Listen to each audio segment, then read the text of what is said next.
এইভাবে পাবদা মাছের তেল ঝাল রান্না করলে এত বেশি মজা হয়। আজকে আপনাদের সাথে আমি এটাই শেয়ার করছি। প্রথমে প্যানে একটু তেল দিয়ে দিলাম, তারপরে এতে যোগ করলাম একটু পেঁয়াজ কুচি, এরপর দিচ্ছি ফালি করে রাখা কিছু কাঁচামরিচ।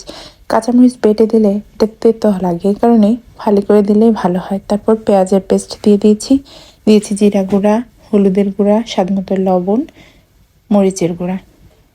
এবার সামান্য একটু পানি দিয়ে মশলাটা ভালো মতো কষিয়ে নিয়েছি। আর মশলাটা ভালো মতো কষিয়ে নিয়ে মাছগুলো এর উপর দিয়ে বসিয়ে দিচ্ছি। আমার কাছে এই জাতীয় মাছগুলো না ভেজে রান্না করলে বেশি মজা লাগে, তবে চাইলে কেউ হালকা করে ভেজেও রান্না করতে পারেন। তবে যে মাছের তেল আছে সেটা ভাজলে আসলে তেলটা বের হয়ে যায়, কারণ আমার কাছে এভাবে রান্না করলে মনে হয় বেশ ভালো লাগে। আর পাবদা মাছগুলো এমনিতেই খুবই নরম থাকে, এই কারণেই একটু ছড়ানো প্যানে রান্না করলেই এটা ভেঙে যাওয়ার সম্ভাবনা কম থাকে। আর একটু সাবধানে উল্টে পাল্টে দিতে হবে। আমি মশলাটার সাথে একটু কষিয়ে নিয়ে সামান্য একটু ঝোল যোগ করে দিয়েছি। আর এটা সেদ্ধ হতে খুব বেশি সময় লাগে না। আর ঝোলটা যখন টেনে আসছে, আমি অফ ক্যামেরায় লবণটা টেস্ট করে নিয়েছিলাম। আর এই তো আমার মাছ রান্না কমপ্লিট। এবার আমি পরিবেশনের জন্য তুলে নিচ্ছি।